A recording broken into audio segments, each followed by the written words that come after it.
Hey everyone, today I want to talk about OCD and different addictions that we see people are dealing with. We're not going to go into any specifics, but we do work with a lot of people who are using all sorts of a variety of addictive behaviors, whether it's social media, whether it's video games, adult websites, different types of illicit drugs and alcohol, all the different things you can imagine. It doesn't have to be a substance you inject. There's plenty of other addictive behaviors that people are falling into that really harm themselves.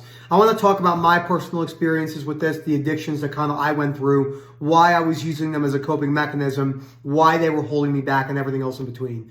Before I go any further, please subscribe, hit that like button, comment down below. Let me know if this is something you're dealing with. Again, we're just going to talk about anecdotally what we see when people are coming in, the type of things we're helping them break down, why the principles of unconditional self-life, other acceptance have applicability to all types of problems in life. It's not just anxiety-based disorders such as the OCDs, the PTSD, BDD, GAD, panic disorder.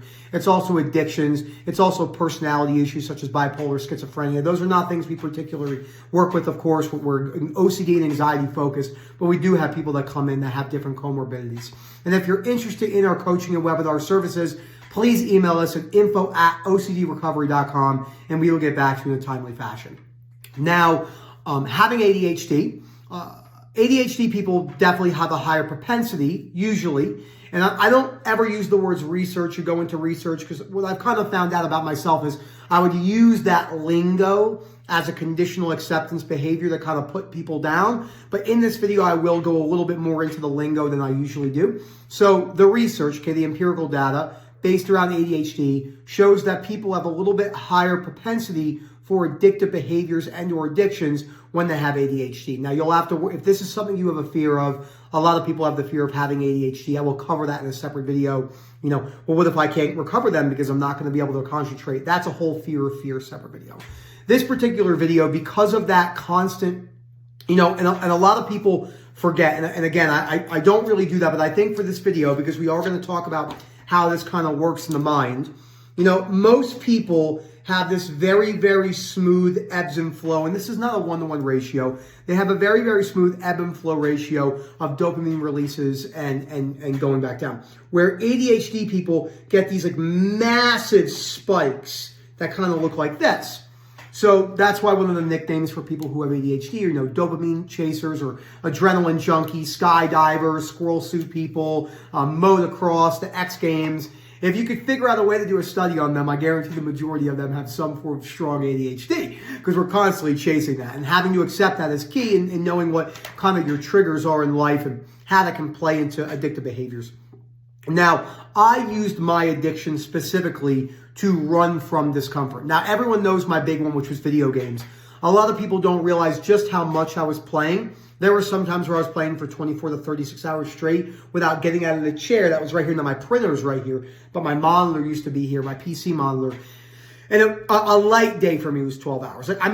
Like a light day. Anyone who has a serious video game problem or plays at competitive levels, like I was playing competitive levels for Call of Duty for almost a decade, not the entire decade, but for about 5 and 6 years, I would have competitive streaks.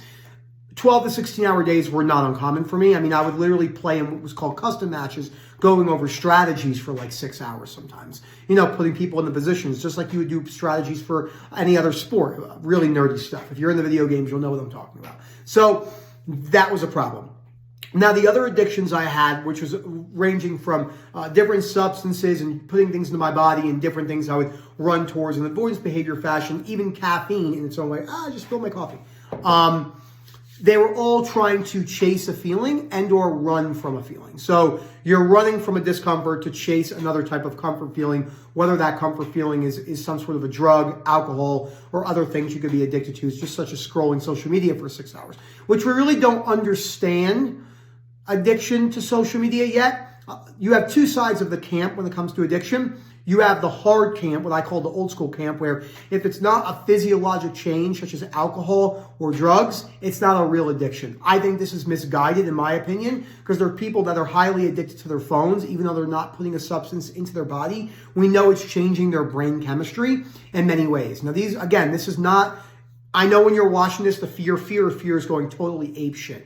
Oh my God, am my brain changing? We're going to cover that in later videos, which we have in hundreds of other videos, but this is specifically towards those addictive behaviors. So When someone comes in, and I have a lot of them, they'll come and they'll say to me, hey, Nick, I have harm OCD, POCD, moral responsibility, and I was addicted to XYZ. I go, holy crap, how was that? So, a lot of people, I was homeless. I've been in and out of rehab. I've almost died. All the different things that you can imagine that come along with those strong addictive behaviors, usually surrounding drugs and alcohol usage specifically because of the risks of death relating to them. And you get all sorts of different stories. People with different jobs, they're doing crazy things. And because the thing about, say, alcoholism, people who are struggling with alcoholism, a lot of people are so good at hiding it, right, with the Listerine tablets and the drinks and being very sneaky of where they use it. It's like an OCD sufferer seeking reassurance. We're master reassurance manipulators. A lot of people who don't understand, they think that reassurance is just the big ones, right? Am I going to recover? Am I a bad person? Am I evil? But there's so much more to it than just that. So, and that's a really important thing to cover. Like my big mug. People love making fun of me for this mug. I have it faced this way because there's an inappropriate saying on both of these. I mean, you could kind of see what that word says down there. It's a great cup. Full sidetrack story, ADHD. This was a cup I got from a friend of mine who died at 50 from emphysema. And his father had died at 27. His mom had died in his 40s. He was my neighbor. He was a great guy. I got to know him really well. And those type of things really show me how short life can be and why it's so important to be able to take a joke and joke around. And these type of stuffs are great. People, if you know what cup this is, if you know me, it's a funny cup. So, and when someone has been to the bottom, like with an addiction, I have many friends who have, I graduated high school in 2008. Since then, in 15 years, I know 20 or 30 people who are now dead from overdoses, which is really sad. When you've been to the bottom, 2 to 3 of my good friends that are alive today that I talk to, and they're very dear to me. Many of them have come out for long-term usage of alcohol and drug abuse and other types of problems as well. When you've been to the very, very bottom and you can't go any further, you're in the Mariana's Trench of emotional struggling. And then there's a mixture of you have anxiety-based disorders, eating disorders. I have friends all over the different spectrum and gamut of things they're struggling with. You start to realize that it really doesn't matter whether it's an alcohol addiction or someone who's sitting in the room playing video games. The person benefits from help, from support and compassion and empathy and tough love. And I know I needed a combination of both. Now, for me specifically, tough love was really important. People who are really going through strong addictions, speaking to them in a tough love approach is really beneficial. The other thing that's important to cover about addiction when it comes to OCD and anxiety recovery, those addictions, whether you want them to or not, are correlated in with your suffering, and your brain cannot distinguish whether it's a separate addiction. It's all one hodgepodge and stew of you're using these things to run from emotions. So if you want to get better from OCD and anxiety-based disorders, taking a look at those strong addictive behaviors you have, especially if it's surrounding drugs and alcohol, and those will have to go if you want to get better. There's plenty of hope. Again, we work with people all over the spectrum of different types of things. So it is important to instill hope like that. And yes, the chances are, because of people coming off these hard drugs while going through OCD recovery, not knowing what they're doing, they're probably going to feel really, really, really tough. You're going to feel like absolute shit. It's so important to cover that because a lot of people are like, and it's great, you're going to be okay. And I get that. But it's also important to be realistic about, yeah, you're going to be okay, but you might feel a little bit worse than the average OCD and anxiety sufferer because of that. When I quit my addictions, it spiked my OCD for a good almost year in the background to a degree. The first few months were rugged. Sensory motor came back full force. Body dysmorphia was going crazy. Panic sensations almost all day long.